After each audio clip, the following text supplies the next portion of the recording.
52 से लेकर और 151 तक हम लोग कंसिडर करेंगे, यानी अनुच्छेद 52 से लेकर और 151 तक जो भी आर्टिकल हम लोग पढ़ेंगे वो किसके अंदर आने वाले हैं, पार्ट 5 में।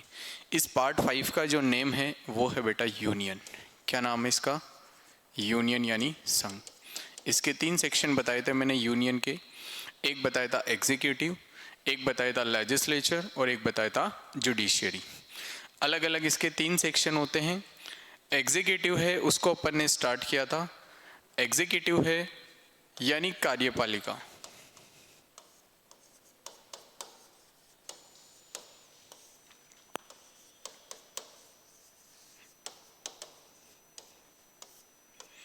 इसका जो आर्टिकल बेटा कंसिडर होता है वो होता है 52 से लेकर 78 तक।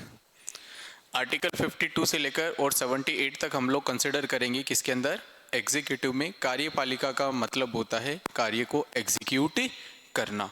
कोई भी नियम कानून अगर बनाए गए हैं तो उसको प्रॉपर तरीके से कंडक्ट करवाना और उन सारे के सारे कार्यों को एग्जीक्यूट करना। इसीलिए इसका क्या नाम रखा गया है, एग्जीक्यूटिव रखा गया।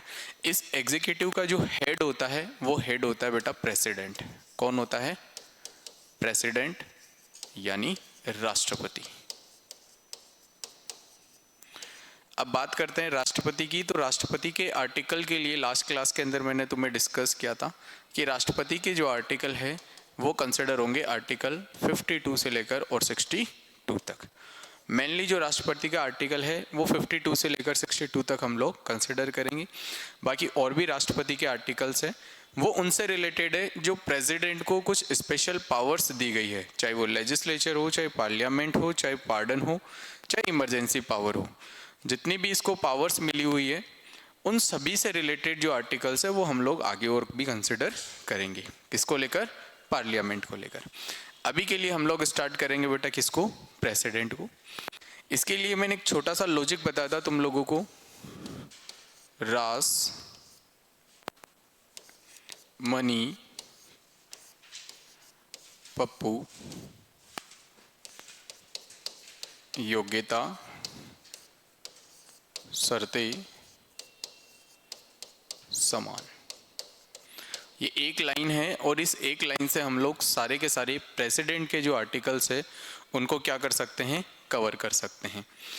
और प्रेसिडेंट के आर्टिकल मैंने बताया बेटा 52 से लेकर 62 तक।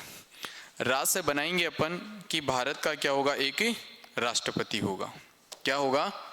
भारत का एक राष्ट्रपति होगा। Article number 52।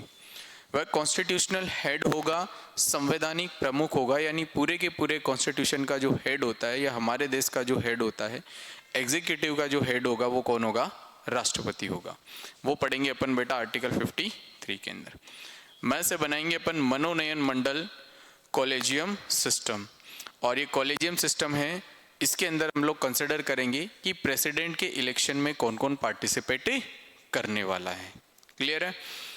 नी से बनाएंगे अपन निर्वाचन की प्रक्रिया यानी इलेक्शन प्रोसेस, कि आखिरकार राष्ट्रपति का चुनाव है वो किस प्रक्रिया के द्वारा करवाया जाता है, किस किस तरीके से हम लोग राष्ट्रपति के चुनाव को कंडक्ट करवा सकते हैं। Is that clear? पै से बनाएंगे अपन पद की अवधि यानी टर्म ऑफ ऑफिस, कि राष्ट्रपति है उसका कार्यकाल कितने समय के लिए होता है, कितने समय के लिए राष्ट्रपति हम लोग बनाते हैं। पू से बनाएंगे बेटा पुनर्निर्वाचन री इलेक्शन, यानी री इलेक्शन का मतलब है कि एक बार यदि कोई व्यक्ति राष्ट्रपति अगर बन गया तो वही व्यक्ति अगले साल या अगले टर्म भी राष्ट्रपति चुनाव के लिए खड़ा हो सकता है। एक व्यक्ति एक से ज़्यादा कितनी भी बार राष्ट्रपति बन सकता है। तो वो आर्टिकल 57 हमें बताता है री इलेक्शन ऑफ प्रेसिडेंट। और ऐसा सिर्फ और सिर्फ इंडियन कॉन्स्टिट्यूशन में अब तक एक ही बार हुआ है, और वो हुआ था बेटा कब? डॉक्टर राजेंद्र प्रसाद जी के केस में, जिन्होंने लगातार 10 साल तक भारत के राष्ट्रपति के रूप में कार्य किया है। और प्रेसिडेंट ऑफ इंडिया है वो लगातार कितने बार बने हैं? वो 2 बार बने। तो याद रखना आर्टिकल 57 बताता हमें री इलेक्शन ऑफ प्रेसिडेंट। वहीं अपन बात करते हैं बेटा एलिजिबिलिटी क्राइटेरिया या क्वालिफिकेशन, आर्टिकल नंबर 58, कि आखिरकार क्या क्या योग्यताएं होनी चाहिए राष्ट्रपति बनने के लिए। तो राष्ट्रपति बनने के लिए मेनली 3 इन्फॉर्मेशन हमें बताई गई है। ये 3 क्वालिफिकेशन है, वो अगर कंप्लीट है तो वो व्यक्ति राष्ट्रपति चुनाव के लिए क्या हो सकता है बेटा, खड़ा हो सकता है। पहला, to be a citizen of India, कि उस व्यक्ति को भारत का क्या होना चाहिए, नागरिक होना चाहिए। अगर भारत का सर्वोच्च पद जो राष्ट्रपति कहलाता है उसके लिए अगर कोई उम्मीदवार खड़ा हो रहा है तो उसका बेटा भारतीय होना जरूरी है। किसी दूसरे देश का व्यक्ति है वो भारत के सबसे सर्वोच्च पद पर आसीन नहीं हो सकता। इसलिए हम लोग कंसिडर करते हैं कि जिस भी व्यक्ति को राष्ट्रपति बनाया जा रहा है सबसे पहले क्या मैंडेटरी है, to be a citizen of India, कि उसका भारतीय होना जरूरी है।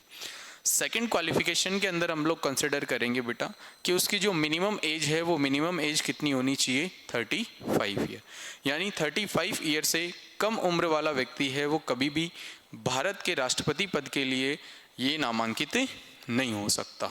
बोलो क्लियर है। थर्ड पॉइंट है कि किसी भी पोस्ट ऑफ प्रॉफिट पे वो वर्क नहीं करना चाहिए, यानी किसी भी लाभ के पद पर वह कार्यरत नहीं होना चाहिए।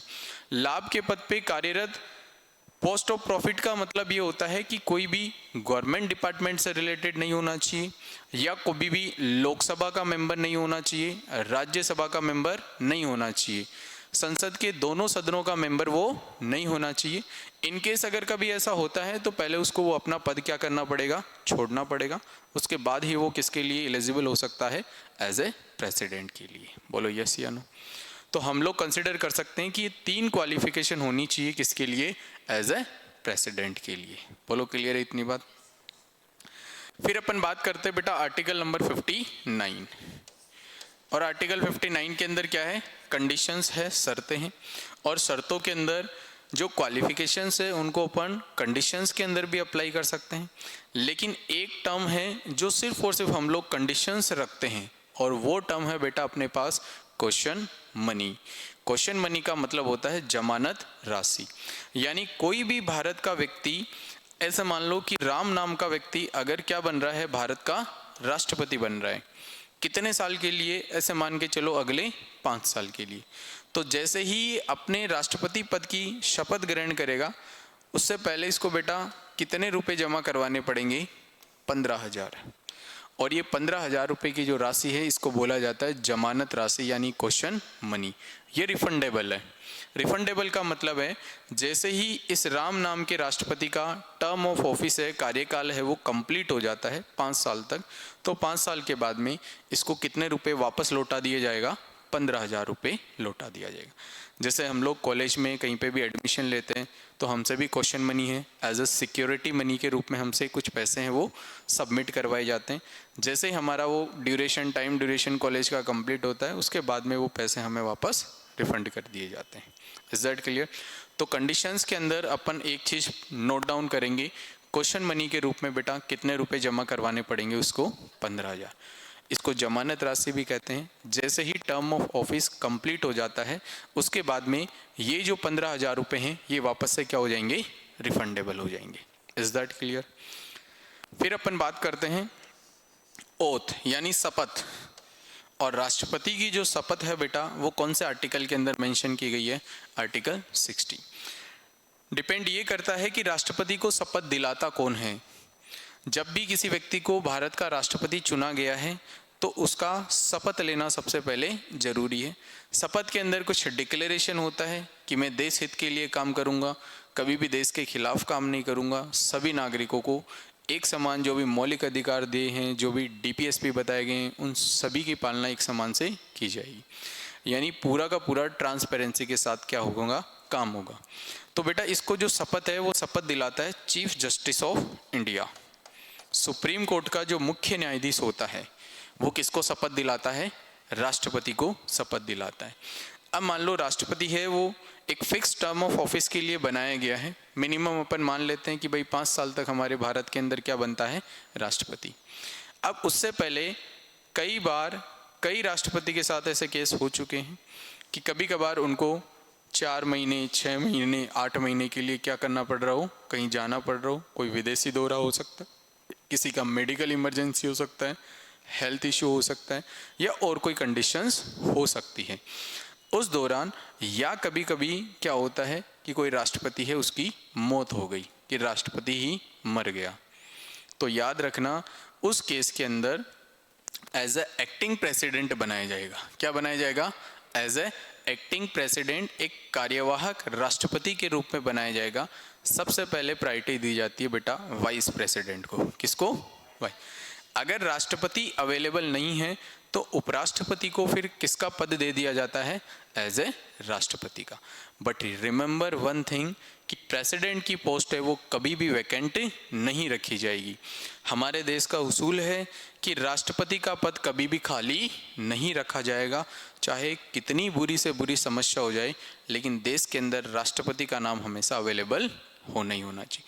अगर ऐसा नहीं है कि कोई राष्ट्रपति है, अगर उसकी मृत्यु हो गई है, तो बेटा 6 महीने के अंदर अंदर भारत सरकार को एक नया चेहरा है वो सामने रखना पड़ेगा। किसके लिए? भारत देश के लिए एज ए प्रेसिडेंट का। मिनिमम कितना टाइम ड्यूरेशन है? 6 मंथ। 6 महीने के अंदर अंदर उसका नया चेहरा रखना ही रखना पड़ेगा। देश के लिए एक दूसरा नया राष्ट्रपति बनाना ही बनाना पड़ेगा। फिर इन 6 महीने के लिए, तो बेटा 6 महीने के लिए जो प्रेसिडेंट के रूप में काम करेगा वो कौन काम करेगा? Vice president. अब ऐसे मान लो कि वाइस प्रेसिडेंट भी नहीं है, फिर इस सिचुएशन में हम लोग क्या करेंगे? तो बेटा जब राष्ट्रपति नहीं है तो राष्ट्रपति को टेक ओवर कौन करेगा? Vice president. अगर वाइस प्रेसिडेंट भी नहीं है तो फिर बेटा टेक ओवर कौन करेगा? Chief justice of India, Bharat का मुख्य, ये सुप्रीम कोर्ट का मुख्य न्यायाधीश। Is that clear? अब ये तो है कंडीशंस कि राष्ट्रपति शपथ है वो किसके थ्रू लेता है? चीफ जस्टिस ऑफ इंडिया की तरफ से। अब कभी कभार ऐसा भी होता है कि कोई राष्ट्रपति है, वो राष्ट्रपति बन तो गया, लेकिन उसको राष्ट्रपति बनने के बाद मजा नहीं आ रहा। बहुत सारे ऐसे लोग होते हैं भी, और उसकी स्वेच्छा है कि मैं अब राष्ट्रपति पद पर आगे कार्य नहीं करूंगा, या बहुत ज़्यादा रेस्पॉन्सिबिलिटीज़ है, वो अपने आप को सेफ फील नहीं कर पा रहा है इस पूरे के पूरे पद को लेकर। बहुत बड़ी रेस्पॉन्सिबिलिटी होती है भाई पूरे देश का हेड बनना।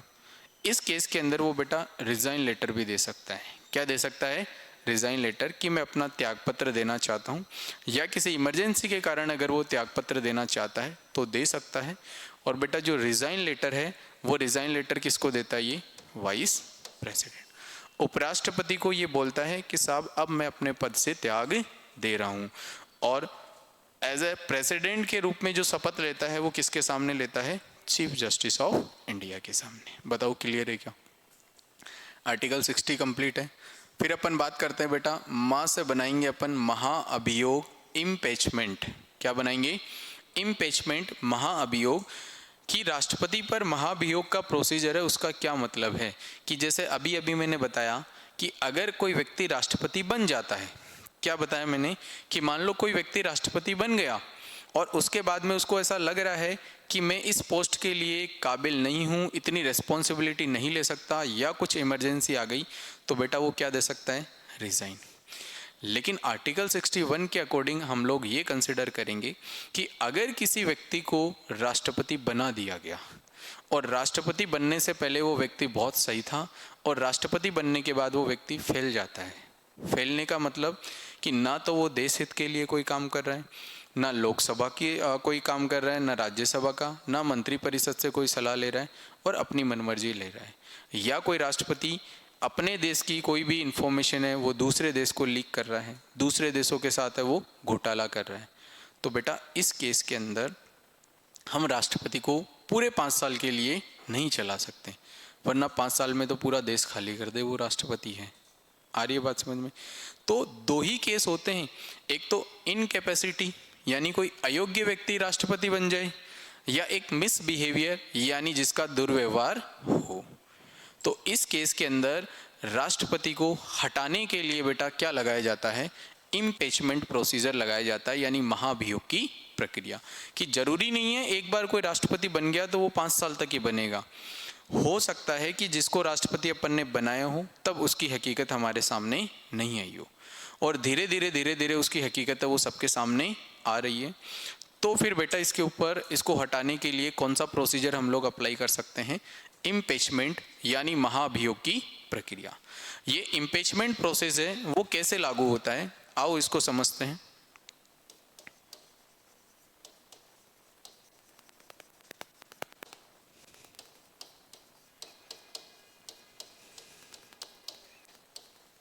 महाभियोग, इम्पीचमेंट, ये एक प्रेसिडेंट है,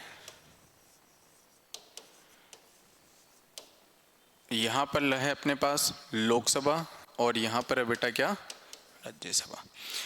और मैंने दो ही केस बताए हैं कि इम्पीचमेंट किस बेस के ऊपर लगेगा, या तो इनकैपेबिलिटी हो कि कोई अयोग्य व्यक्ति को क्या बना दिया है राष्ट्रपति, उसको कुछ पता ही नहीं चल रहा है कि करना क्या है, आ रही है बात समझ में, या कोई कैपेबल तो है लेकिन उसका मिसबिहेवियर है, वो दुर्व्यवहार कर रहे हैं, ना तो मेंबर ऑफ काउंसिल से सजेशन ले रहे हैं, ना पीएम की बात मान रहा है, ना लोकसभा की, ना राज्यसभा की, ना किसी बिल पे सिग्नेचर करता है। तो इस केस के अंदर भी बेटा उसके ऊपर क्या लगा सकते हैं अपन, इम्पीचमेंट। दो केस समझ में आ गए इम्पीचमेंट के। चलो अपन बात करते हैं, जब भी राष्ट्रपति के ऊपर महाभियोग की प्रक्रिया लगाई जा रही है तो लोकसभा और राज्यसभा दोनों में से किसी भी सदन में से ये प्रस्ताव वो पारित किया जा सकता है। इम्पीचमेंट प्रोसीजर है वो लोकसभा से भी स्टार्ट हो सकता है और राज्यसभा से भी स्टार्ट हो सकता है। जिस भी हाउस से स्टार्ट हो रहा है, स्टार्ट होने से 14 डेज बिफोर, कितना 14 डेज बिफोर है वो इन्फॉर्म कर दिया जाता है बेटा किसको, प्रेसिडेंट को। किसको इन्फॉर्म कर दिया जाता है, राष्ट्रपति को कितने दिन पहले बता दिया जाता है कि जनाब अब आपके सर के ऊपर क्या लटक चुकी है, तलवार लटक चुकी है, अब हिलना डुलना नहीं है, आप हिले डुले तो बेटा गर्दन उड़ सकती है। अब राष्ट्रपति फिर उस कंडीशन में स्टेबिलिटी के साथ डिसीजन लेना पड़ता है, या तो वो आकर और इनको कन्विंस कर ले लोकसभा राज्यसभा वालों को कि साहब गलती हो गई, पहली बार कोई पद मिला था और उस पद की खुशी इतनी थी कि मैंने तुम लोगों को भी क्या कर दिया, इग्नोर कर दिया। तो बेटा इग्नोर से काम नहीं चल सकता, राष्ट्रपति अगर बना है तो राष्ट्रपति हट भी सकता है। तो याद रखना कितने दिनों पहले इंफॉर्मेशन दे दी जाती है उसको, 14 डेज बिफोर। इन 14 डेज बिफोर जैसे ही प्रेसिडेंट को इंफॉर्मेशन मिलती है तो आगे प्रेसिडेंट कोई भी कॉन्स्टिट्यूशनल वर्क है वो नहीं कर सकता, उसको पूरी तरीके से है वो बाउंड कर दिया जाता है। अब मान लो लोकसभा से टोटल 550 लोग हैं, कितने लोग हैं टोटल, 550। इस 550 में से जिस दिन बिल पास हो रहा है उस दिन जितने मेंबर अवेलेबल होंगे उसका बेटा कितना मेजोरिटी का होना जरूरी है, 2/3 मेजोरिटी का होना जरूरी है। कितना बहुमत होना चाहिए, 2/3 बहुमत होना चाहिए। आ गई क्या बात समझ में, 2/3 बहुमत अगर लोकसभा वाले मेंबर दे देते हैं तो बेटा ये बिल कहां से पास हो जाता है, इम्पीचमेंट का, लोकसभा से। लोकसभा से पास होने के बाद फिर ये कहां पर जाएगा, राज्यसभा में। और बेटा राज्यसभा से भी कितना मेजोरिटी मिल जाना चाहिए, 2/3 बहुमत मिल जाना चाहिए। 2/3 अगर बहुमत मिल गया तो यहां से भी बेटा ये बिल क्या हो जाएगा, इम्पीचमेंट का पास हो जाएगा। और जैसे ही दोनों सदनों से इम्पीचमेंट प्रोसेस अगर क्लियर हो जाता है तो बेटा फिर उस राष्ट्रपति को अपने पद से क्या करना पड़ेगा, इस्तीफा देना पड़ेगा। क्या करना पड़ेगा, इस्तीफा। और इंडिया का कॉन्स्टिट्यूशनल में अब तक तो ऐसा कोई भी राष्ट्रपति नहीं बना है जिसको इम्पीचमेंट के थ्रू हम लोग हटाए हो। तो ये हमारे देश की खूबसूरती है। चाहे हमारे देश का आप रेस्पेक्टफुल मैनर मान लो या किसी भी वे में मान लो कि जो भी व्यक्ति इस देश की, भारत देश की सर्वोच्च पद पर अगर कोई व्यक्ति आसीन है तो उसको कभी इम्पीचमेंट के थ्रू तो नहीं हटना पड़ा है। आ गई बात समझ में। इम्पीचमेंट प्रोसीजर कहाँ से लागू होगा, कैसे काम करता है, क्या इसका मतलब समझ में आ चुका है क्या। क्वेश्चन कैसे पूछा जाएगा, तुम लोगों से क्वेश्चन पूछ लिया जाएगा, राष्ट्रपति पर महाभियोग की प्रक्रिया है वो किस अनुच्छेद के अंदर संबंधित है, which article is related to impeachment process of president, that is article number 61। Clear है इतनी बात। फिर अपन बात करते हैं बेटा, लास्ट अपने पास टर्म है नए, और ये अपन कंसिडर करेंगे आर्टिकल 60। नए से हम लोग कंसिडर करेंगे निर्वाचित नहीं होने तक। इसका मतलब ये है कि राष्ट्रपति को तब तक नहीं हटाया जा सकता जब तक कोई दूसरा व्यक्ति उस राष्ट्रपति के पद पर निर्वाचित नहीं हो। ऐसा क्यों? क्योंकि मैंने तुम्हें क्लियरली बताया है कि राष्ट्रपति के पद को कभी भी वैकेंट नहीं छोड़ा जाएगा। अब अपन बात करते हैं यहाँ से टर्म ऑफ ऑफिस है बेटा राष्ट्रपति की, वो कितनी डिसाइड किया गया है। वैसे तो कोई चीज़ डिसाइड नहीं है टर्म ऑफ ऑफिस में, बट हम लोग एक मिनिमम टाइम ड्यूरेशन कितना ईयर डिसाइड करते हैं, 5 ईयर। अब मान लो कि मैं हूँ या राम है, वो प्रेसिडेंट बन चुका है 5 साल के लिए। बात को समझने की कोशिश करना। राम नाम का व्यक्ति है, वो प्रेसिडेंट है, और प्रेसिडेंट के रूप में कितना टाइम, ये टाइम ड्यूरेशन इसने कवर कर लिया है 5 ईयर। अब भारत के पास कोई नया चेहरा नहीं आया है राष्ट्रपति बनने के लिए, तो ऐसा नहीं है कि भाई साहब आपके 5 साल पूरे हो गए अब आपकी छुट्टी, नहीं। इसका जो टेन्योर है वो बेटा वो आगे कितने मंथ के लिए एक्सटेंड कर दिया जाएगा, 6 मंथ के लिए। तो अगले 5 साल के बाद में भी 6 महीने तक राष्ट्रपति है वो कौन रहेगा, राम। अगर ऐसा नहीं होता है तो फिर ही आगे कितने मंथ के लिए एक्सटेंड हो जाएगा, 6 मंथ के लिए। लेकिन हमारे देश की खूबसूरती ये भी है बेटा, अभी तक ऐसा कोई सिनेरियो बना नहीं है जब भी किसी राष्ट्रपति का टेन्योर कंप्लीट होने वाला होता है उससे पहले पहले ही कोई नया चेहरा है वो हमारे देश के अंदर एज अ नेक्स्ट प्रेसिडेंट के रूप में इंट्रोड्यूस कर दिया जाता है। आ गई क्या बात समझ में? तो आर्टिकल 62 क्या कहता है, निर्वाचित नहीं होने तक, यानी कोई भी नया चेहरा जब तक राष्ट्रपति का सामने नहीं आएगा तब तक पहले वाला राष्ट्रपति है वो अपने पद पे रह सकता है। और सिर्फ उसका टेन्योर ऐसे नहीं है कि अगले 5 साल तक या अगले 1 साल तक, नहीं। कितना मंथ एक्सटेंड किया जाएगा, 6 मंथ, क्योंकि राष्ट्रपति के पद को कभी भी वैकेंट नहीं छोड़ा जाएगा। Is that clear? लिखो सबसे पहले पार्ट 5।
पार्ट 5 के अंदर सबसे पहले लिखोगे प्रेसिडेंट, राष्ट्रपति, और राष्ट्रपति के आगे एरो बना के लिखो आर्टिकल 52 से 62। और ये एज इट इज लाइन ऐसी कैसी उतार लो, इसके नीचे इनके आर्टिकल उतार लेना, फिर इनको डिटेल से लिखवाते हैं।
लिख लिया कंप्लीट? फिर आगे लिखो आर्टिकल 52 अनुच्छेद 52। आर्टिकल 52 के अंदर लिखोगे shall be A president of India, Bharat का एक राष्ट्रपति होगा।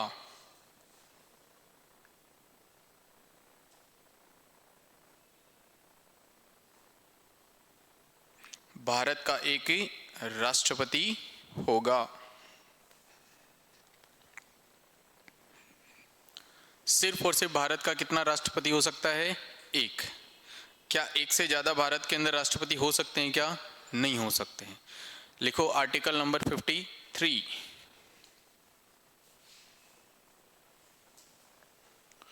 लिखो president considered as a head of executive, राष्ट्रपति कार्यपालिका का प्रमुख होगा। राष्ट्रपति कार्यपालिका का प्रमुख होगा। एग्जीक्यूटिव हेड, उसी के ब्रैकेट के अंदर लिख लेना कॉन्स्टिट्यूशनल हेड, संवैधानिक प्रमुख।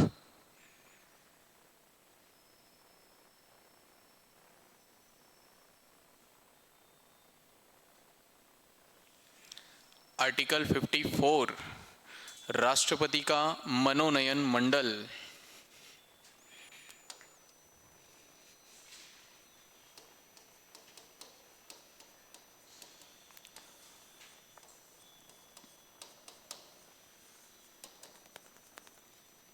कॉलेजियम सिस्टम,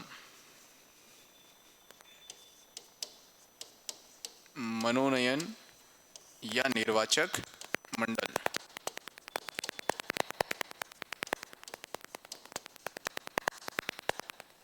ठीक है। अब देखो राष्ट्रपति के इलेक्शन में कौन कौन पार्टिसिपेट करेगा। तो याद रखना प्रेसिडेंट के इलेक्शन में सिंपल सी चीजें बताऊंगा, ज़्यादा कॉम्प्लिकेटेड नहीं करना है किसी भी चीज़ को लेकर।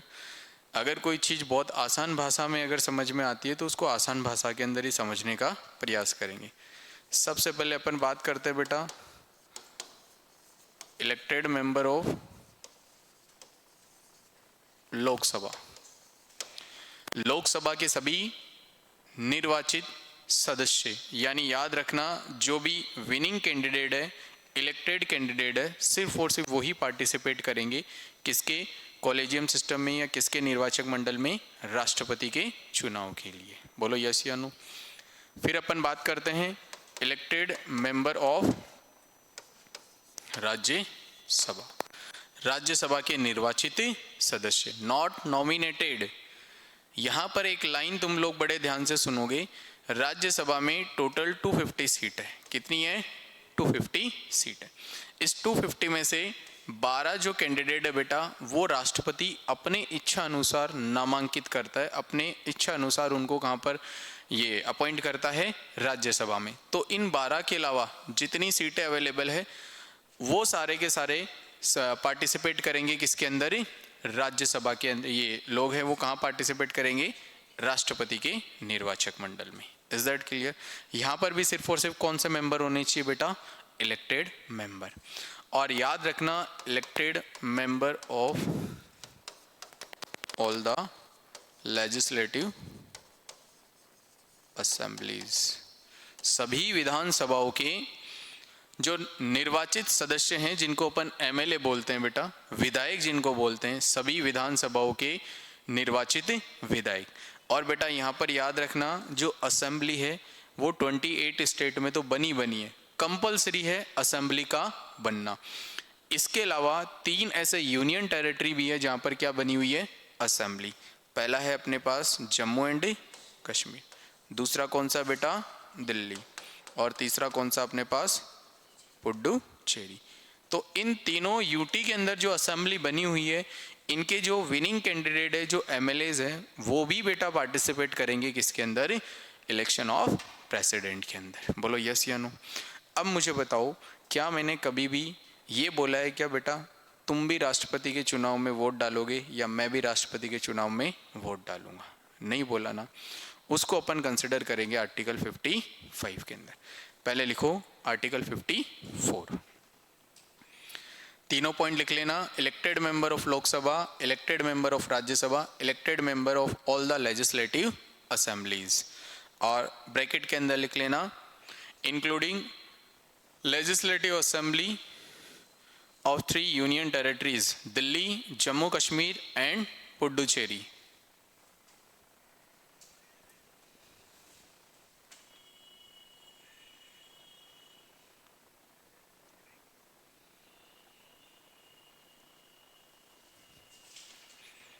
लिख लिया? फिर आगे लिखो आर्टिकल 55, इलेक्शन प्रोसेस या मैनर ऑफ इलेक्शन।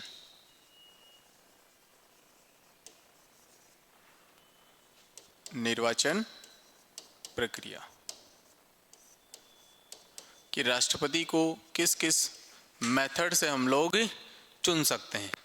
तो जो मैनर ऑफ प्रेसिडेंट है आर्टिकल 55 है, उसको अपन 3 प्रकार से कंसिडर करेंगे। कितने मैनर है इसके? टोटल 3।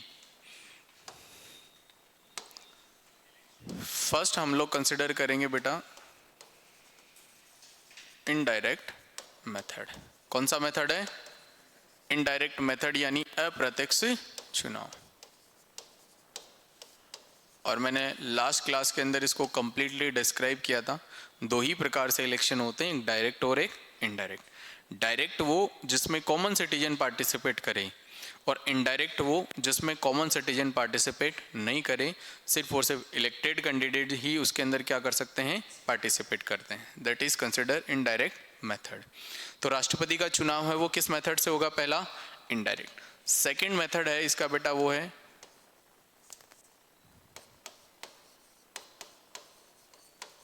प्रोपोर्शनल मेथड,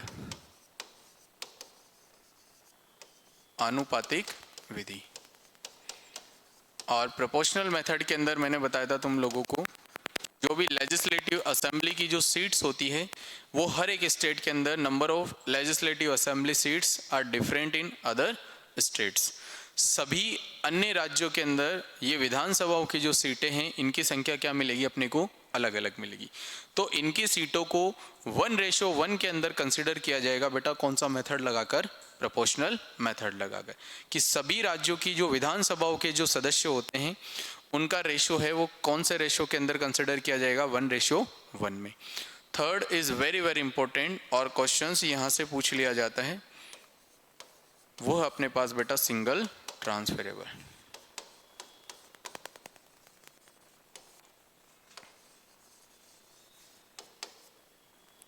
एकल संक्रमणीय मत प्रणाली।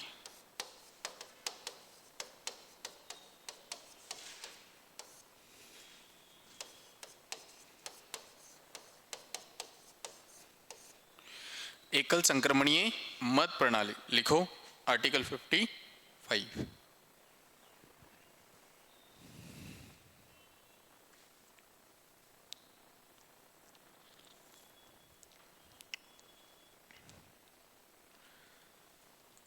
तीनों पॉइंट नोट डाउन कर लो। आर्टिकल 55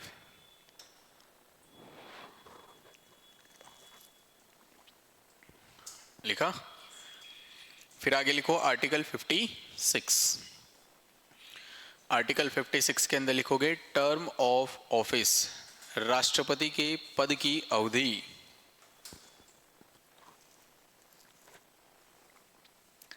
टर्म ऑफ ऑफिस, राष्ट्रपति के पद की अवधि, ब्रैकेट में लिख लेना 5 ईयर। न्यूनतम कितने वर्ष तक चुना जाएगा इसको? 5 ईयर के लिए। फिर आगे लिखो बेटा आर्टिकल 57।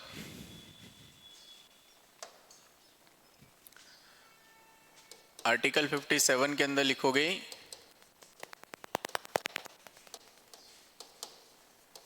री इलेक्शन ऑफ प्रेसिडेंट।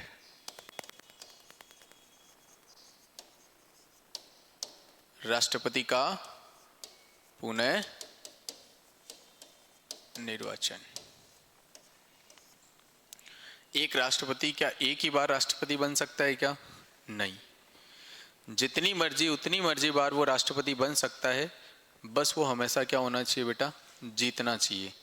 जितनी बार जीतता जाएगा एक व्यक्ति, उतनी ही बार क्या बन सकता है? राष्ट्रपति बन सकता है। जैसे मोदी जी हैं, लगातार कौन सा टेन्योर कंसिडर कर रहे हैं? ये तीसरा। तो वैसे ही डॉक्टर राजेंद्र प्रसाद थे, जिन्होंने लगातार कितने साल तक राष्ट्रपति पद पर कार्य किया है? 10 साल तक। यानी कितने टेन्योर उन्होंने कंप्लीट करे हैं? 2। तो कोई एक व्यक्ति जो मान लो अभी के लिए राष्ट्रपति बन गया हो, अगले 5 ईयर के लिए नहीं बना हो, उससे अगले 5 ईयर के लिए दोबारा भी क्या कर सकता है? वो बन सकता है। तो एक व्यक्ति कितनी भी बार राष्ट्रपति पद के लिए खड़ा हो सकता है और इलेक्शन लड़ सकता है। आगे लिखो बेटा आर्टिकल 58। आर्टिकल 58 के अंदर लिखना qualification of president.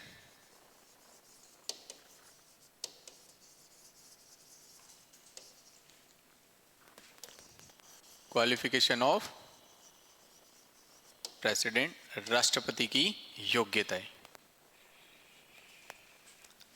First point लिखोगे इसके अंदर, to be a citizen of India, कि वह व्यक्ति भारत का नागरिक हो। पहली क्वालिफिकेशन लिखना, to be a citizen of India, कि वह व्यक्ति भारत का नागरिक हो। सेकंड पॉइंट लिखना, मिनिमम एज, न्यूनतम आयु। राष्ट्रपति पद के लिए बेटा मिनिमम जो एज है वो कितनी कंसिडर की गई है? 35 ईयर। एरो बना के लिखो 35 ईयर। मिनिमम एज कितनी? 35। फिर आगे लिखो थर्ड पॉइंट, किसी भी लाभ के पद पर कार्यरत ना हो। किसी भी लाभ के पद पर कार्यरत ना हो। लिखो do not work of any post of profit. Do not work of any post of profit. Is that clear? तो अगर ये तीनों क्वालिफिकेशंस जो भी व्यक्ति पूरी तरीके से कंप्लीट करता है, वो किसके लिए खड़ा हो सकता है? राष्ट्रपति चुनाव के लिए। और याद रखना, राष्ट्रपति चुनाव के लिए अधिकतम सिर्फ और सिर्फ कितने व्यक्ति खड़े हो सकते हैं? 2, ए या बी। ऐसे नहीं राम भी खड़ा हो गया, श्याम भी खड़ा हो गया, मंगल भी खड़ा हो गया, राधे भी खड़ा हो गया, ऐसा काम ही नहीं कर सकते। या तो राम ही बनेगा या फिर श्याम ही बनेगा। सिर्फ और सिर्फ कितने candidates? 2 he candidates. Is that clear? क्या कभी राष्ट्रपति लोकसभा या राज्यसभा का सदस्य हो सकता है क्या? नहीं हो सकता। वो संसद के किसी भी सदन का सदस्य नहीं होना चाहिए। आगे लिखो आर्टिकल 59। आर्टिकल 59 और आर्टिकल 59 के अंदर लिखोगे बेटा कंडीशंस ऑफ प्रेसिडेंट।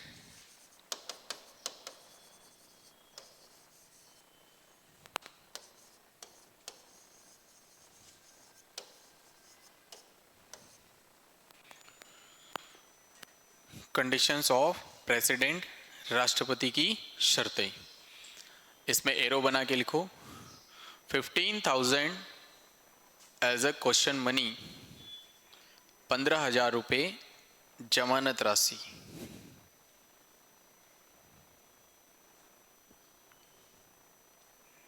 ₹15,000 जमानत राशि।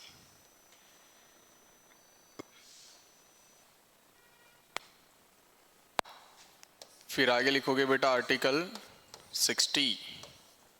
आर्टिकल 60 के अंदर लिखोगे ऑथ ऑफ प्रेसिडेंट, राष्ट्रपति की शपथ।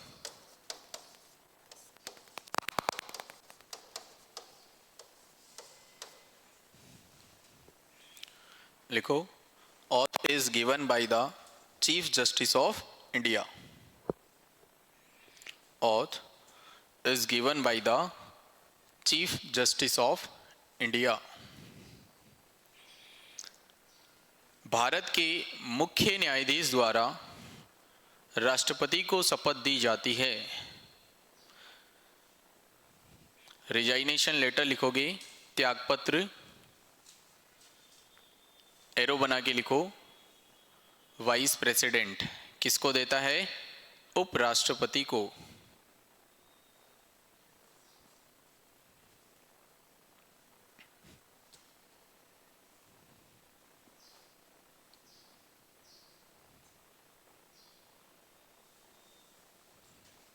ठीक है। फिर आगे लिखो आर्टिकल नंबर 61 और 61 के अंदर लिखोगे इम्पीचमेंट।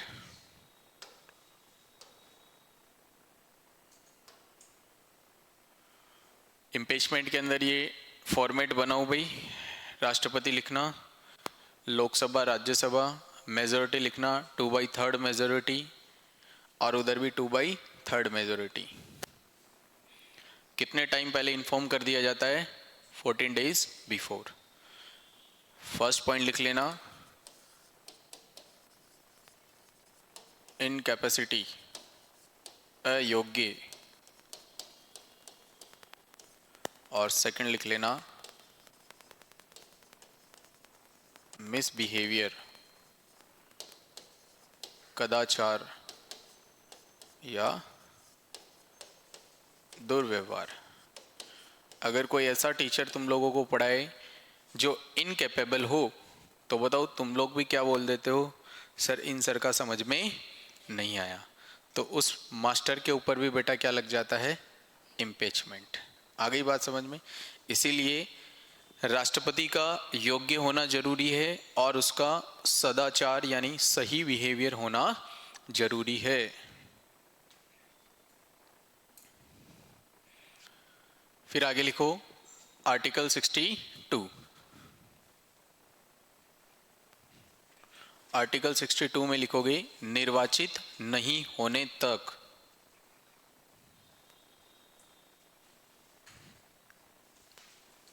लिखो a new president are appointed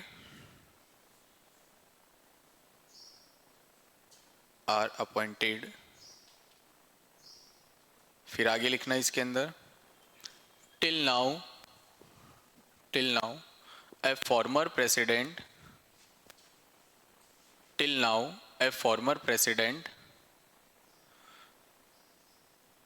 not remain his post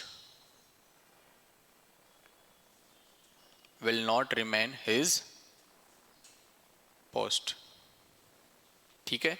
जब तक एक नया राष्ट्रपति अपॉइंट नहीं होता तब तक पुराना राष्ट्रपति है वो अपना पद नहीं छोड़ पाएगा। क्लियर है? ये था अपने पास बेटा आर्टिकल 52 से लेकर और 62 तक। क्या सारे के सारे आर्टिकल समझ में आ गए? क्या राष्ट्रपति समझ में आया? एग्जाम में तुम लोगों से सिंपल इन आर्टिकल्स के फॉर्मेट ही पूछे जाएंगे कि भारत का राष्ट्रपति होगा किस अनुच्छेद में है। अब अपन कुछ मेजर वर्क की बात करते हैं बेटा। प्रेसिडेंट के बाद देश का जो सेकंड हाईएस्ट पोस्ट होता है बेटा वो होता है क्या? Vice president. कौन होता है? वाइस प्रेसिडेंट यानी उपराष्ट्रपति। वाइस प्रेसिडेंट के जो आर्टिकल बेटा हम लोग कंसिडर करेंगे वो करेंगे आर्टिकल 63 से लेकर और 69 तक। अनुच्छेद 63 से लेकर और अनुच्छेद 69 तक जो भी हम लोग आर्टिकल्स पढ़ने वाले हैं वो सिर्फ और सिर्फ किसके बारे में पढ़ेंगे? वाइस प्रेसिडेंट के बारे में। इसको क्यों लिखवाता हूं मैं हर बार? क्योंकि बेटा यही तो लॉजिक है। और ये लॉजिक कैसे काम करता है? मान लो वाइस प्रेसिडेंट से रिलेटेड कोई भी आर्टिकल तुम लोगों से पूछ लिया गया है और उसमें 4 ऑप्शन अगर ऐसे दे दिए गए हैं, आर्टिकल 14, आर्टिकल 52, आर्टिकल 115 और आर्टिकल 64, तो अगर तुम्हें एग्जैक्टली नहीं पता है बट एटलीस्ट ये तो पता होना चाहिए ना कि वाइस प्रेसिडेंट किस किस आर्टिकल के बीच में आने वाला है। बताओ किस किस के बीच में? 63 से 69। और इसके बीच में बेटा यहाँ पर कौन सा ऑप्शन नजर आ रहा है तुम्हें? तो बताओ क्या काम आसान हो चुका है क्या अपना? और ऐसे ही ऑप्शन एलिमिनेट हो जाएंगे तुम्हारे, बड़े आसान तरीके से तुम लोगों के ऑप्शन एलिमिनेट। अगर मौलिक अधिकारों से रिलेटेड कोई क्वेश्चन पूछा जा रहा है, किससे रिलेटेड? मौलिक अधिकारों से रिलेटेड, और उसमें 52, 63, 46 या 19, तो बताओ सीधा सीधा हमारा आंसर कौन सा हो जाएगा? 19। 80% तुम्हारे सामने ऐसे लॉजिक ही काम आएंगे। 20% में एग्जामिनर घुमाएगा, फंडामेंटल राइट से कोई क्वेश्चन पूछ लिया जा रहा है और वो दे देगा तुम्हें ये लो। अब तो सारे के सारे फंडामेंटल राइट्स के ही आगे ना, तो इसीलिए मैंने तुम्हें सारे के सारे फंडामेंटल राइट्स पढ़ाए भी है। तो हर एक चीज़ पढ़ना जरूरी है, पढ़ने के साथ जो लॉजिक काम करेगा वो लॉजिक भी तुम्हें याद रखना है। Is that clear? चलो वाइस प्रेसिडेंट के लिए हम लोग सिंपल सा एक लॉजिक बनाते हैं। ऊपर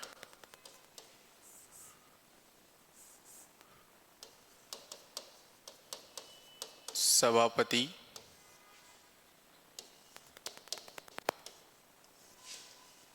कार्यकर्ता है। अब मोदी जी नहीं है बेटा, यहां पर कौन आ जाएंगे? योगी जी।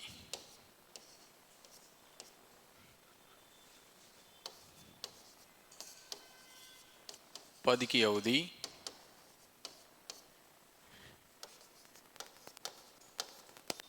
जल्दी से जल्दी समाप्त करो। बताओ क्या एक लाइन तुम लोग याद कर सकते हो क्या? ऊपर सभापति कार्यकर्ता है, योगी जी पद की अवधि जल्दी से जल्दी समाप्त करो। बोलो यस या नो। अब देखो सिंपल सा लॉजिक है, यहां से बताओ कहां से स्टार्ट होगा? Article number 63। उपराष्ट्रपति होगा, भारत के लिए एक उपराष्ट्रपति होगा। कितना?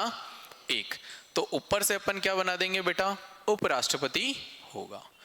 आर्टिकल 64 वह राज्यसभा का सभापति होगा। आर्टिकल 64 सभापति से अपन किसको रिलेट करेंगे? X officio chairman of Rajya Sabha.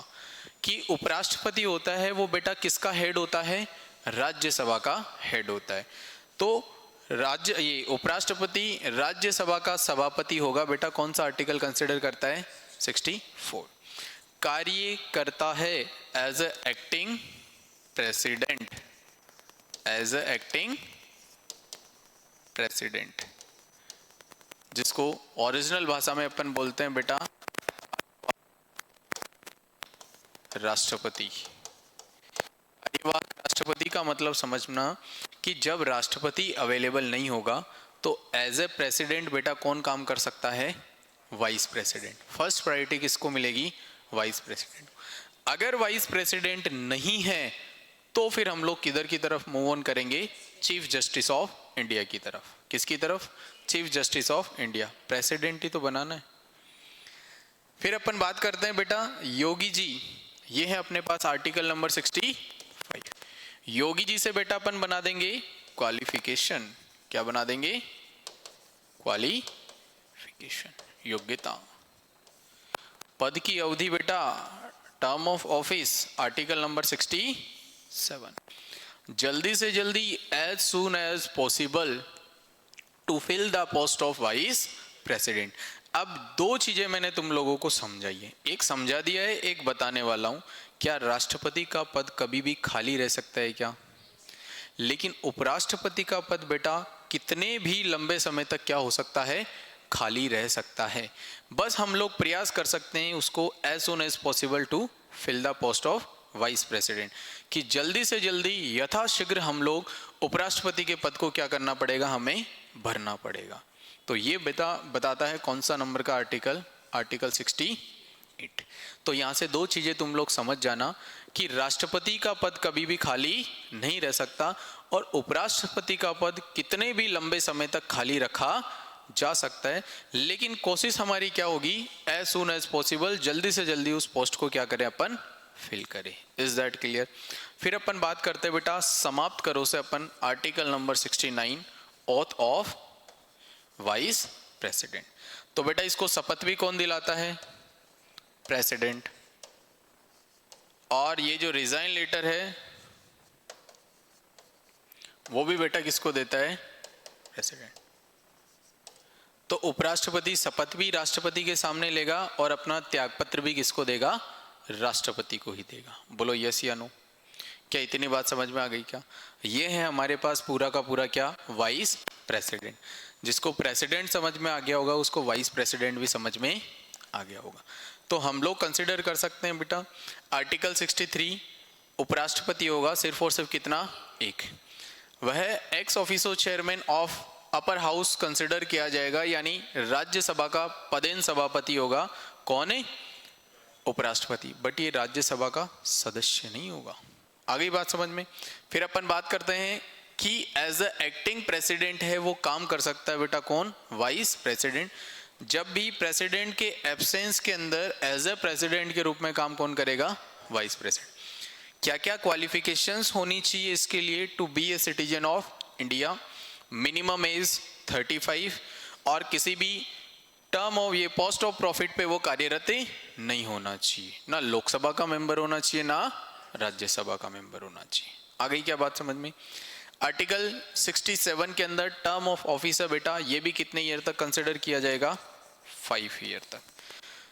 Article 68 है कि जल्दी से जल्दी राष्ट्रपति के पद को क्या करना पड़ेगा, भरना पड़ेगा। ये उपराष्ट्रपति के पद को, उपराष्ट्रपति का पद कितने भी लंबे समय तक क्या रखा जा सकता है, वैकेंट। लेकिन प्रयास क्या रहता है कि जल्दी से जल्दी उपराष्ट्रपति के पद को फिल किया जाए। ऐसा क्यों, क्योंकि कभी भी सिचुएशंस हो सकती है बेटा प्रेसिडेंट के वैकेंट होने की। अगर प्रेसिडेंट मान लो उपराष्ट्रपति नहीं है और प्रेसिडेंट भी अगर हट गया, और फिर मुद्दा आ जाता है बेटा किसके ऊपर, सीजीआई के ऊपर, यस या नो। अगर सीजीआई भी नहीं है तो फिर कहीं ना कहीं या तो सीजीआई पहले बनाया जाएगा या पहले वाइस प्रेसिडेंट को बनाया जाएगा, उसके बाद ही फिर उसको क्या बनाया जाएगा, प्रेसिडेंट बनाया जाएगा। Is that clear. Article 69 auth of vice president, auth भी किसके द्वारा दी जाती है इसको, प्रेसिडेंट के द्वारा। और बेटा जो रिजाइनेशन लेटर है वो भी किसके द्वारा दिया जाता है, प्रेसिडेंट के द्वारा। क्लियर है। लिखो सबसे पहले तो ये ट्रिक्स लिख लो और इनके आर्टिकल मेंशन कर लेना इनके नीचे।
लिख लिया।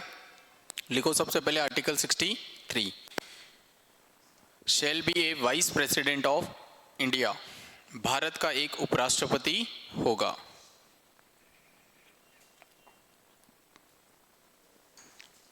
भारत का एक उपराष्ट्रपति होगा। फिर लिखो आर्टिकल 64,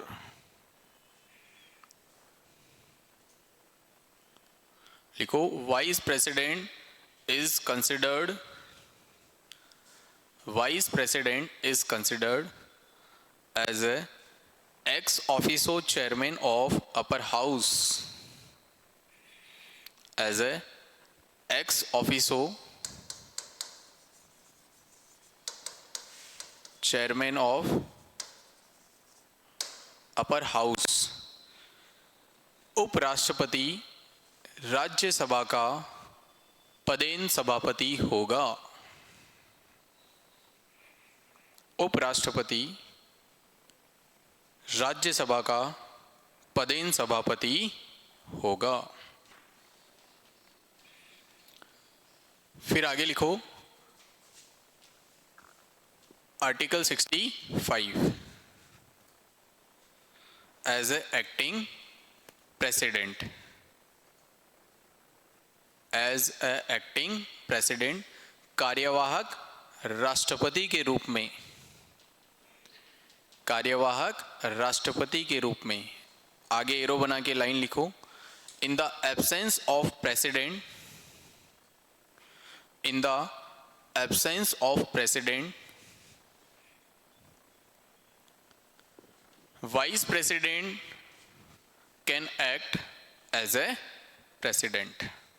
राष्ट्रपति की अनुपस्थिति में उपराष्ट्रपति राष्ट्रपति के रूप में कार्य कर सकता है। बताओ क्लियर है आर्टिकल 65। फिर आगे लिखो article 66। Yogi ji, qualifications of vice president. जो क्वालिफिकेशन प्रेसिडेंट की है same as it is qualification किसकी हो जाएगी? वाइस प्रेसिडेंट की। लिखो to be a citizen of India, वह भारत का नागरिक हो। मिनिमम एज लिखोगे बेटा, minimum age of vice president 35 year. उपराष्ट्रपति की न्यूनतम आयु 35 ईयर। थर्ड लिखोगे do not work of any post of profit, किसी लाभ के पद पर कार्यरत ना हो। फोर्थ पॉइंट लिख लो, question money 15,000 as a question money. जमानत राशि कितनी? 15,000 रुपए।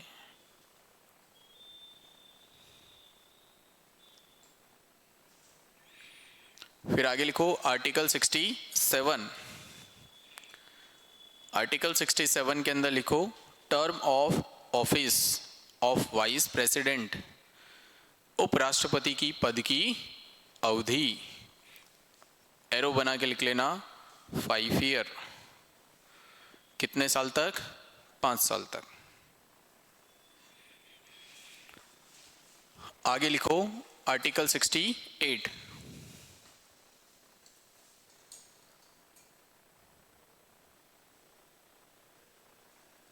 लिखो fill the post of vice president as soon as possible. Fill the post of vice president as soon as possible. उपराष्ट्रपति के पद को जल्दी से जल्दी भरा जाए। क्लियर है? आर्टिकल 69 लिखो ऑथ ऑफ वाइस प्रेसिडेंट, उपराष्ट्रपति की शपथ। गिवन बाय प्रेसिडेंट, राष्ट्रपति के द्वारा दी जाती है। और सेकंड टर्म लिख लेना resignation letter given by president. त्यागपत्र है वो किसको देता है? ये राष्ट्रपति को। शपथ भी राष्ट्रपति को, राष्ट्रपति के द्वारा, और त्यागपत्र है वो भी किसको लिखकर देता है? ये राष्ट्रपति को ही देता है। क्लियर है? चलो फिर आगे लिखो आर्टिकल नंबर 72। अब कुछ सेलेक्टेड आर्टिकल्स है, उनके बारे में अपन डिस्कस करेंगे जो कई बार पेपर के अंदर पूछे गए हैं।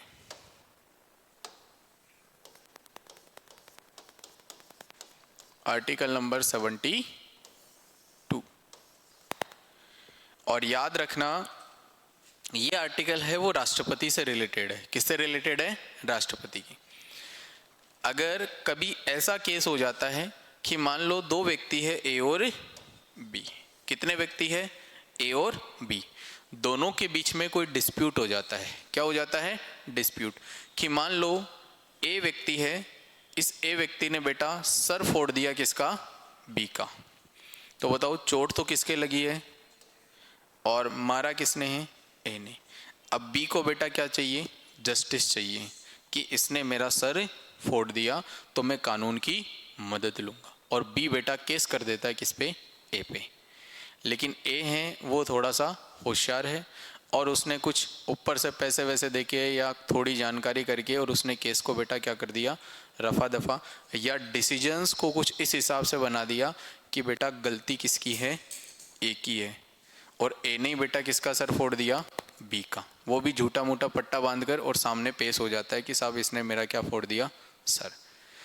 बल्कि हकीकत तो क्या है? सर किसका फूटा था? बी का, और किसने फोड़ा था? ए ने। और ए क्या बोलता है कि मेरा सर फोड़ दिया बेटा किसने? बी ने। तो क्या कभी इस व्यक्ति को जस्टिस मिला है क्या? नहीं। फिर ये बेटा डिस्ट्रिक्ट कोर्ट में जाएगा, डिस्ट्रिक्ट कोर्ट ने भी किसके फेवर में डिसीजन दे दिया? ए के फेवर में। फिर ये हाई कोर्ट के अंदर अपील करेगा, सबसे पहले डायरेक्ट नहीं जा सकता, क्या करना पड़ता है? अपील। और हाई कोर्ट ने भी मान लो डिसीजन इसी के फेवर में दे दिया, फिर भी इसको जस्टिस नहीं मिला, तो बेटा ये कहाँ चल जाएगा? Supreme court. और सुप्रीम कोर्ट ने भी जस्टिस नहीं दिया और क्रिमिनल है वो किसके फेवर में फैसला दे दिया? ए के फेवर में। तो बताओ बी के साथ नाइंसाफ़ी हो गई है क्या? और हमारे देश में किसी भी नागरिक के साथ बेटा नाइंसाफ़ी नहीं होनी चाहिए। इस केस के अंदर ये मैंने एक छोटा सा एग्जाम्पल बताया तुम्हें कि आखिरकार कैसे उस व्यक्ति को राष्ट्रपति तक पहुंचाया जाएगा। अगर फिर भी वो व्यक्ति अगर कंफर्टेबल नहीं है या वो पूरी तरीके से सेटिस्फाई नहीं है किसी भी फैसले के लिए, फिर भी उसको बेटा क्या सुनाई दे रही है? सजा सुनाई जा रही है। तो उस व्यक्ति के पास हमेशा दो ऑप्शन रहते हैं। कितने ऑप्शन? दो। पहला ऑप्शन तो बेटा कि ये व्यक्ति कहाँ पर जाए? राष्ट्रपति के पास जाए। किसके पास जाए? और राष्ट्रपति के पास जाने के बाद में इसको एक ही चीज बोलनी पड़ेगी, राष्ट्रपति जी मेरा साथ दो। क्या दो? राष्ट्रपति जी मेरा साथ दो। साथ दो का मतलब है बेटा आर्टिकल 72, और आर्टिकल 72 के अंदर हमें बताया गया है पार्डन पावर ऑफ प्रेसिडेंट। क्या बताया गया है?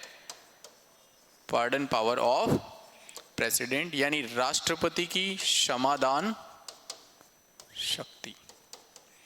राष्ट्रपति अगर चाहे तो किसी भी व्यक्ति की सजा को कम या ज़्यादा कर सकता है या उसे पूरी तरीके से माफ़ कर सकता है। अगर चाहे किसी व्यक्ति को फांसी की सजा भी अगर सुनाई गई है तो भी उस सजा को बेटा कौन माफ़ कर सकता है? राष्ट्रपति माफ़ कर सकता है। ये राष्ट्रपति को पावर दी गई है। क्या दी गई है? पावर। इसीलिए बेटा इसका क्या नाम निकाला है? Pardon power. अब मान लो कि सेटिस्फाई तो नहीं है, फिर भी तो क्रिमिनल डिक्लेयर हो ही गया, तो ये एक बार बेटा और किससे रिक्वेस्ट कर सकता है? राष्ट्रपति। तो याद रखना, किसी भी व्यक्ति को अगर राष्ट्रपति के पास या न्याय अगर नहीं मिल रहा है तो राष्ट्रपति के पास जाकर वो हमेशा क्या बोलेगा? राष्ट्रपति जी हमारा साथ दो। जब भी 7-2 अगर डिजिट दिख जाए इट में समझ जाना कि 7-2 कौन देगा? राष्ट्रपति। क्योंकि राष्ट्रपति के पास क्या है बेटा? Pardon power. Is that clear? लिखो article number 72, pardon power of president, राष्ट्रपति की समाधान शक्ति।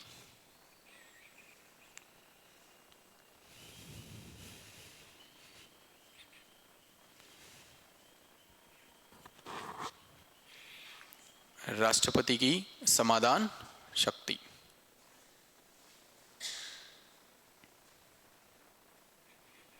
क्लियर है? चलो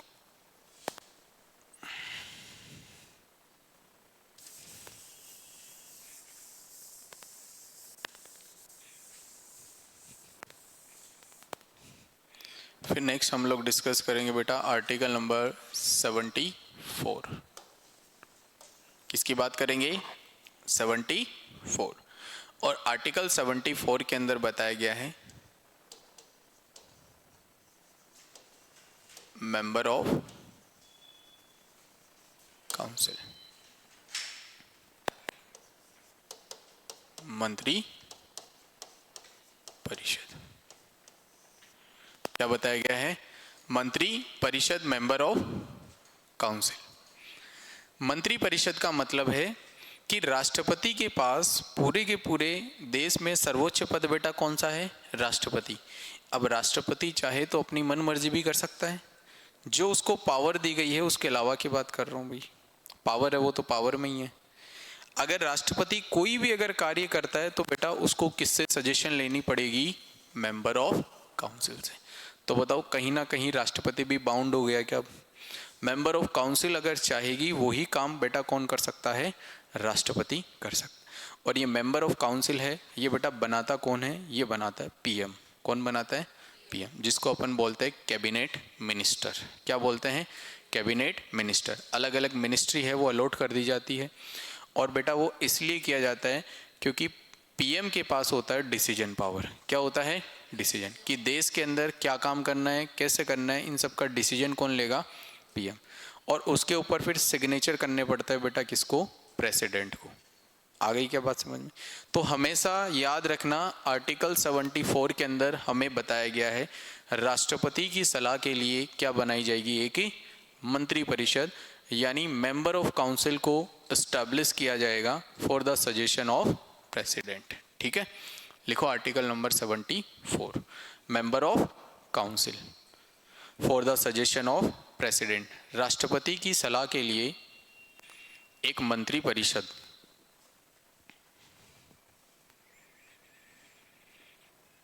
राष्ट्रपति की सलाह के लिए एक मंत्री परिषद।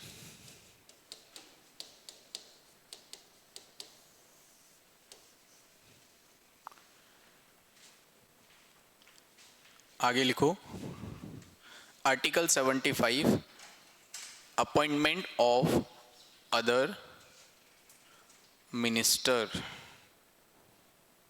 अपॉइंटमेंट ऑफ अदर मिनिस्टर, अन्य मंत्रियों की नियुक्ति, और ब्रैकेट के अंदर लिख लेना बेटा प्रधानमंत्री।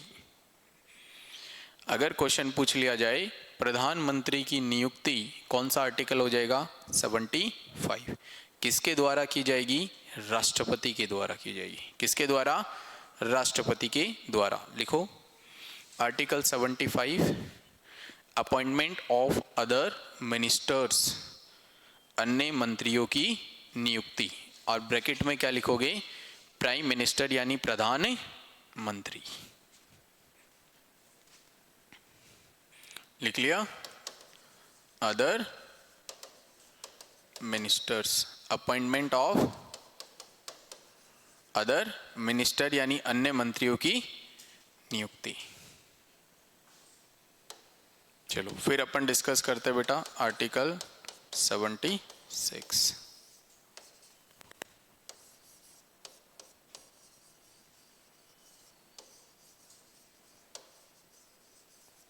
Attorney general of India,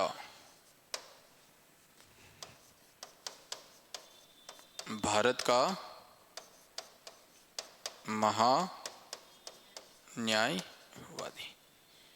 very very important post है ये, और ये आर्टिकल भी इंपॉर्टेंट है बेटा। इस पूरे के पूरे टर्म का मतलब समझना, who is attorney general of India, कि भारत के अंदर जो महान्यायवादी है वो कौन होता है, किसके द्वारा इसको अपॉइंट किया जाता है, क्या ये इलेक्टेड होता है या नॉमिनेट होता है या अपॉइंटेड होता है, किसके द्वारा किया जाता है और क्या इसके काम होते हैं। पूरा का पूरा सिनेरियो समझाऊंगा। अटॉर्नी जनरल ऑफ इंडिया एक पोस्ट है जो सिर्फ और सिर्फ बेटा किसके लिए काम करेगा, प्रेसिडेंट के लिए काम करेगा। किसके लिए काम करेगा, प्रेसिडेंट। अगर राष्ट्रपति किसी भी कानूनी कार्य को डिसीजन लेने के लिए अगर वो कैपेबल नहीं हो रहा, कि मान लो राष्ट्रपति किसी भी कानूनी कार्य के लिए कोई डिसीजन नहीं ले पा रहा है, तो वो अपने पर्सनल मदद के लिए बेटा किसको अपॉइंट करता है, अटॉर्नी जनरल ऑफ इंडिया को। तो ये बेटा अटॉर्नी जनरल ऑफ इंडिया है, वो कौन से मुद्दों के अंदर काम करेगा, कानूनी कार्य के अंदर। किसके अंदर, कानूनी कार्य के अंदर। किसके लिए बनता है ये पर्टिकुलर, सिर्फ और सिर्फ प्रेसिडेंट के लिए। तो अगर क्वेश्चन पूछ लिया जाए who is appointed attorney general of India, किसके द्वारा किया जाएगा, प्रेसिडेंट के द्वारा यानी राष्ट्रपति के द्वारा। Is that clear. अब इस अटॉर्नी जनरल ऑफ इंडिया का काम हम लोग सीखते हैं। पहली चीज, attorney general of India is not a member of lower house, is not a member of upper house, is not a member of parliament, but he can include all the work of parliament. कहने का मतलब है attorney general of India है वो ना तो संसद का सदस्य होता है, संसद बोले तो ना तो लोकसभा का सदस्य होगा, ना ही राज्यसभा का, और राष्ट्रपति हो नहीं सकता। यही था अपने पास पार्लियामेंट में। Attorney general of India Bharat का महान्यायवादी है, वो संसद का सदस्य नहीं होता, लेकिन फिर भी संसद के सभी कार्यों में भाग ले सकता है।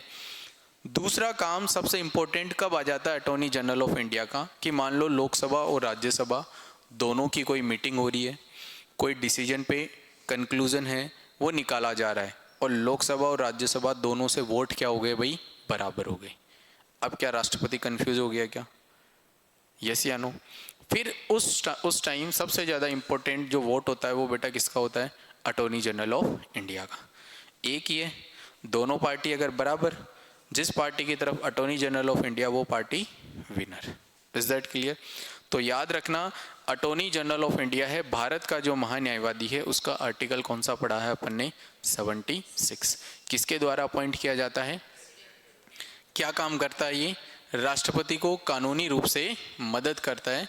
कानूनी कार्य कोई भी अगर राष्ट्रपति अगर दुविधा में है या वो डिसीजन नहीं ले पा रहा है तो फिर वो किसकी मदद लेगा? अटॉर्नी जनरल ऑफ इंडिया की ले लेगा। मोस्ट ऑफ द केस में अटॉर्नी जनरल ऑफ इंडिया ना कोई सुप्रीम कोर्ट का जज ही अपॉइंट करता है, क्योंकि उसको ही पूरी तरीके से कानूनी कार्यवाही की नॉलेज होती है। ये कॉल होती है सिर्फ और सिर्फ किसके द्वारा? प्रेसिडेंट के द्वारा, कि वो किस व्यक्ति को अपॉइंट कर रहा है as the attorney general of India. Is that clear? लिखो आर्टिकल नंबर 76, भारत का महान्यायवादी अटॉर्नी जनरल ऑफ इंडिया।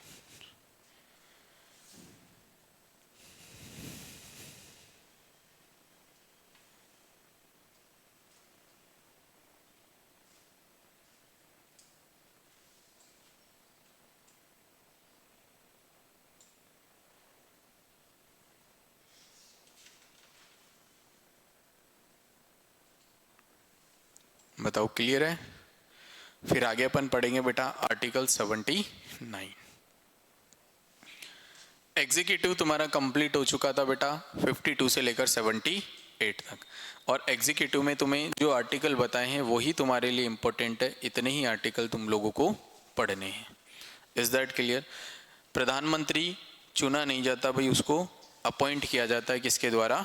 राष्ट्रपति के द्वारा। आओ आगे पढ़ते हैं अपन बेटा आर्टिकल नंबर 79। और आर्टिकल 79 में बताया गया है क्या? पार्लियामेंट, संसद। बस इस एक खूबसूरत स्ट्रक्चर को समझ लेना।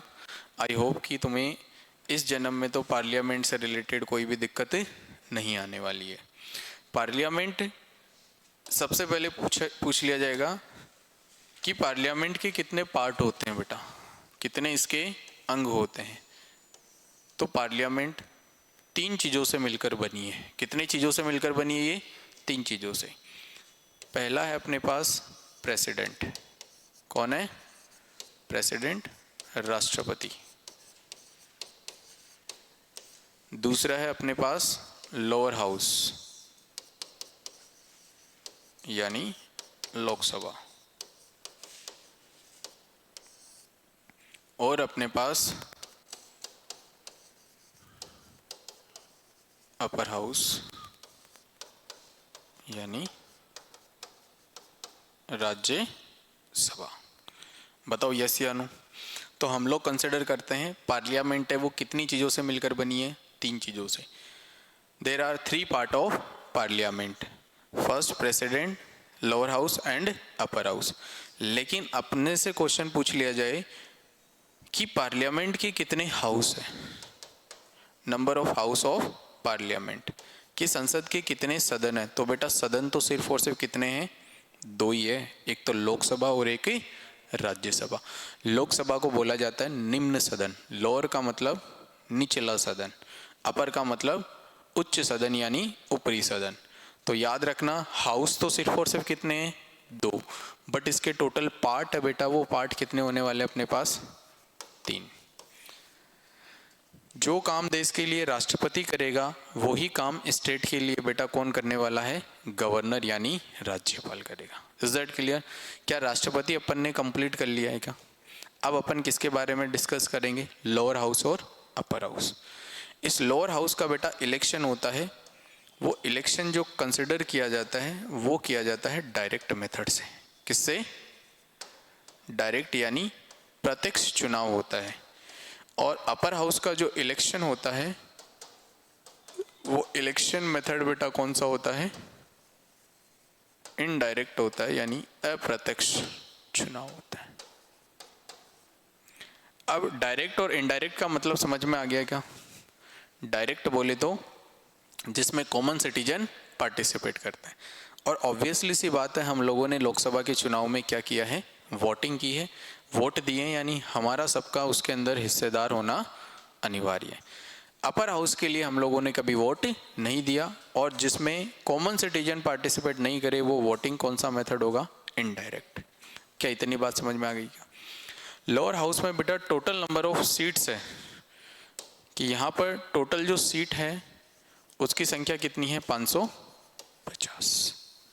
और अपर हाउस की जो टोटल सीटें हैं बेटा, यहाँ पर सीटों की संख्या कितनी है, 250। टोटल 250 है, भरी कितनी जाती है ये डिपेंड करता है जिस टाइम इलेक्शन हुआ है और जितने यहाँ पर राज्यसभा के एमपी कंसिडर किए गए हैं। ओवरऑल अगर हम लोगों को पूछ लिया जाए कि लोकसभा के अंदर कुल सीटों की संख्या कितनी है बेटा, 550। ये 550 के 550 इलेक्टेड होते हैं, और 250 को बेटा दो सेक्शन में डिवाइड किया गया है, 238 + 12।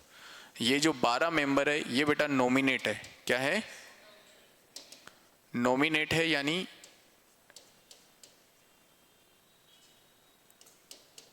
निर्वाचित या नामांकित।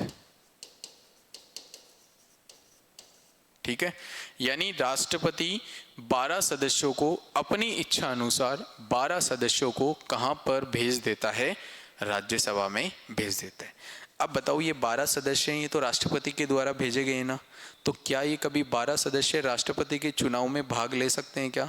नहीं। क्यों? क्योंकि ये जिसको राष्ट्रपति ने चुना है वो सिर्फ और सिर्फ किसके फेवर की बात करेगा, उसी राष्ट्रपति के फेवर की बात करेगा। इसलिए प्रेसिडेंट के इलेक्शन में इस नॉमिनेट वाले 12 मेंबर को कंसिडर नहीं किया जाता। क्या इतनी बात समझ में आ गई क्या सबको? यस या नो? वहीं अपन बात करते हैं जो लोअर हाउस है बेटा, इसका जो टेन्योर होता है वो होता है 5 ईयर। जिसका कार्यकाल है वो कितने साल का होता है, और इसका जो टर्म ऑफ ऑफिस है वो कितने साल का होता है, 6 ईयर का होता है। कितने साल का? 6 ईयर का। कि राज्यसभा वाले हैं वो कितने साल तक इनका कार्यकाल होता है, 6 साल का। और लोकसभा वालों का कार्यकाल कितने समय का होता है, 5 साल का होता है। लेकिन यहाँ पर एक छोटा सा लॉजिक है। छोटा सा लॉजिक क्या है, लोकसभा को बेटा डिस्ट्रॉय किया जा सकता है, यानी इसको भंग किया जा सकता है, और upper house can not be destroyed, और इसको बेटा भंग नहीं किया जाता। डिस्ट्रॉय करना और डिस्ट्रॉय नहीं करना सिर्फ और सिर्फ डिपेंड करता है किसके ऊपर, पीएम के ऊपर। क्योंकि अगर अपन बात करते हैं लोकसभा है उसका, इसमें मंत्री आते हैं, और सभी मंत्रियों का जो प्रधान है बेटा वो कौन सा होता है, प्रधानमंत्री। अगर प्रधानमंत्री ही अयोग्य हो गया, वो ही दुर्व्यवहार अगर करने लग गया, तो बेटा फिर प्रधानमंत्री के ऊपर भी क्या लटक जाती है, तलवार। और अविश्वास प्रस्ताव के द्वारा कि इस व्यक्ति पे अब हमें विश्वास नहीं रहा है, अविश्वास प्रस्ताव लगाकर और प्रधानमंत्री को क्या कर दिया जाता है, हटा दिया जाता है। जब प्रधानमंत्री ही नहीं रहेगा तो उसके द्वारा बनी हुई सारी की सारी लोकसभा भी क्या हो जाएगी, खत्म। क्लियर है? लेकिन राज्यसभा के लिए हर 2 साल के अंदर, कितने साल में, हर 2 साल के अंदर 1/3 मेंबर को क्या कर दिया जाता है, हटा दिया जाता है। अगर कभी ऐसा व्यक्ति भी आ गया ना राज्यसभा में जो किसी बात को नहीं मान रहा है या और कोई मिसबिहेवियर कर रहा है, तो बेटा 2 साल के बाद में उसको क्या कर दिया जाएगा, हटा दिया जाएगा। इसीलिए हर 2 साल के बाद में 1/3 मेंबर हट जाते हैं, कहाँ से, राज्यसभा में। ये फॉर्मेट नोट डाउन कर लो तुम लोग, सिर्फ और सिर्फ इतना। बाकी इसको आगे कंटिन्यू करेंगे अपन नेक्स्ट क्लास में।